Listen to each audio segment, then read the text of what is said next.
For slander is one thing, judgment another, and denigration yet another. Slander is to spread about in word the sins and errors of one's neighbor. For example, so-and-so lied or became angry or committed fornication or did some such thing.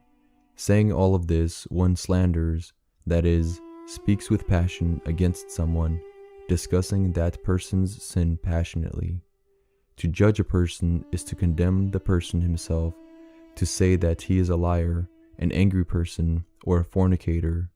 For in this way one condemns the very state of his soul and draws a conclusion about every aspect of his life, stating that such is his life, such is his person, and condemning him as such.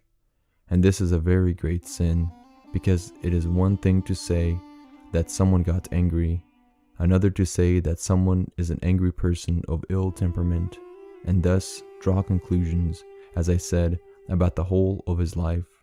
And judgment is so much more weighty than any other sin, that it led Christ himself to say, "Thou hypocrite, cast out first the beam out of thine own eye, and then shalt thou see clearly to pull out the mote that is in thy brother's eye."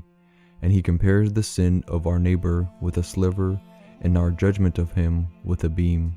So serious is the judgment of others that it surpasses almost all other sin. And the Pharisee in the Lord's parable, when he prayed, thanking God for his achievements, was not lying, but spoke truthfully. He was not reproved, of course, because he thanked God, for we owe it to God to thank him when we lay claim to something good, since he was our co-worker therein and helped us.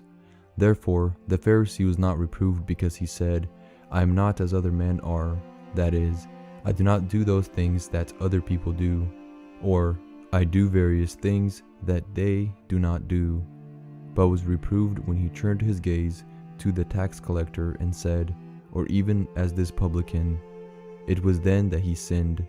For in this way he condemned him as a man, judging the state of his soul. In a word, he condemned the whole of his life, and for this reason the tax collector exited the temple more justified than he.